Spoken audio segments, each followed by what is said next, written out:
Well, if you're trying to drink less alcohol or go dry altogether, you're in good company, but health experts say non-alcoholic alternatives, well, they may not be for everyone. According to Nielsen IQ, non-alcoholic beer sales are up 25% over the past year, and alcohol-free spirit sales, well, they grew about 115%. Dr. Mally Bowdring is a clinical scholar at Stanford Medicine. A lot of people are turning to non-alcoholic drinks to cut back on alcohol, me included. Non-alcoholic drinks, they're on a rise right now, but do you recommend mocktails and other non-alcoholic alternatives to people who may be suffering from addiction? What are some of the pros and cons on non-alcoholic drinks? Yeah, so it really depends. There are potential benefits of consuming non-alcoholic beverages, but those same benefits also confer risk. So, what I mean by that is these drinks can be appealing to many people because they're very similar in taste and look to alcohol. However, because they're so similar, they might actually cue craving and put people at risk of relapse if they're struggling with their alcohol use. How about someone who's just maybe they want to take a break? You know, you always hear about dry February. How beneficial are non-alcoholic drinks for those type of people?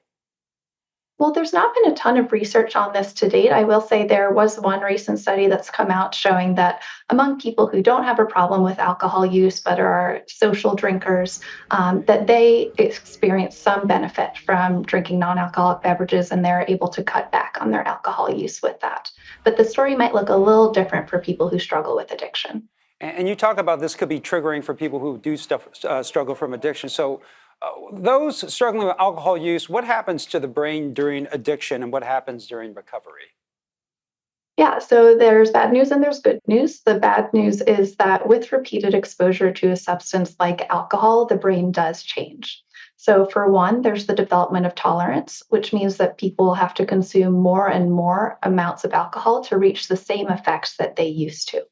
Secondly, there's withdrawal, which is when somebody has been drinking heavily and then they try to stop drinking. They're likely to experience a number of unpleasant symptoms like shaky hands, sweatiness, and even more severe symptoms that might require hospitalization.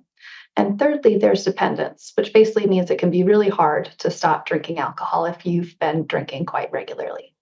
Now, the good news is that with recovery, when you reduce your alcohol use or even abstain completely, in many cases, the brain can begin to heal itself. And to support people in pursuing this, we have a lot of good treatments available: individual and group therapy, peer support, medication, and even in recent decades, more phone apps that have helped people to reduce their drinking. Okay, well, Dr. Molly Bodring, always good information with Stanford Medicine. Thanks for joining us. Thanks.